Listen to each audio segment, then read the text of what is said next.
we have a strap line for our school, and the strap line for our school is about a zest for living and making the best of opportunities and having a thirst for learning, which I think is really a positive kind of outlook on developing children in all aspects.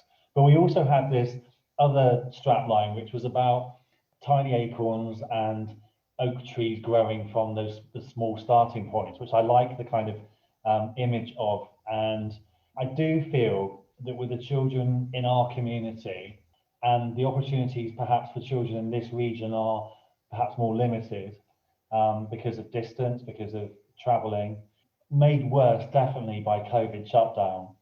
The whole creative opportunity for children and what they can access to stimulate their imagination, those sorts of things I think are really, really important. So when this project came up, we're really excited about the whole Watchet Quay and the harbour development. I think that is just going to be so exciting to have that right on the doorstep. So when this project came up and we were talking about these jars, I happened to be in Morrison's one day, and I was in the queue and saw the jar, and I thought, I can work with that. And I thought the whole idea of basing it on acorns and trees would be a different perception of Watchet, because my perception is about children and how we're going to encourage them. And I guess that's how that idea came from, really. And then I thought, well, how am I going to create a tree in a jar? And yeah, my staff will tell you that there was a stressful few days where I thought I was going to fail the brief. But once I've got my head on something, I won't let it go. So I'd seen somewhere something that had been created out of wire, and I really liked the idea of the twisted wire, and then actually found it quite therapeutic, twisting it and joining it, and I actually really enjoyed it. That's kind of how it came about. So I wanted to take that idea of the acorns, the young children, and giving them opportunity and promoting the very best we can give them. I want them to have happy lives. I want them to be ambitious and optimistic and creative. I mean, my passion, when I was a class-based teacher, my passion was writing and literacy, art and history. And those three things for me were core to what we did. So in my classroom, I was always linking the stories to the artwork and definitely trying to link it to history. I think the sense of community in Watchet is very tangible. It's very obvious.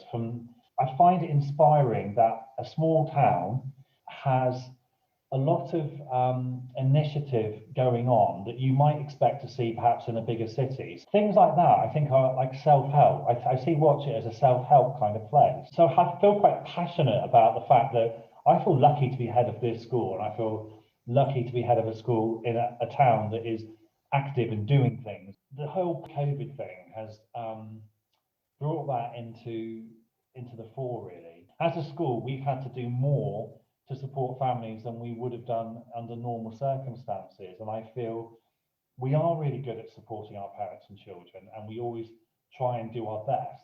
But we've had to do a lot more, from simple things like, as soon as the first lockdown kicked in, the government announced on the Wednesday that from the Friday's the last day, and we still have to provide remote learning, and we still have to provide free school meals. So we were thinking, well, how are we going to do this? So as an example, we linked with one of our parents who is a manager of the local co-op, and through that we set up voucher cards for our vulnerable families so that they could still receive their free school meal allocation, which worked really well. And it's just initiatives like that.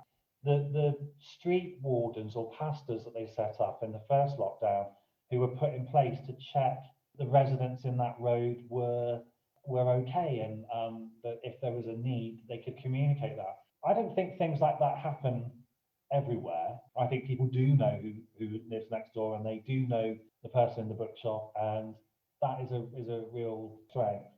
A lot of the staff have grown up in Watchet. They went to school with each other. They now work together. So you'll have a family come to the school, and one of the teaching assistants will say, oh yeah, I went to school with her mum, and her auntie is such and such, and their dad was, because there is a lack of social mobility. And that was one of the things identified by the opportunity area and the government had put this funding into this area because they saw it as a deprived area.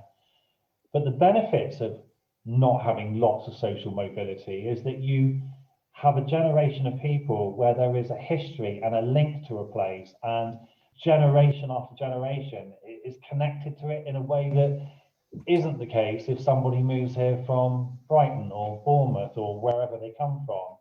The generation link here is the key thing that makes it a strong community. And it will be really interesting to see, with all of the developments in terms of the housing developments, whether that community feel will be diluted by lots of other people coming in and not being generationally linked, or whether that will actually bring some fresh air into the situation and bring something different. So I'm an optimist, so I would always say people coming in hopefully will bring different perspectives and different skills.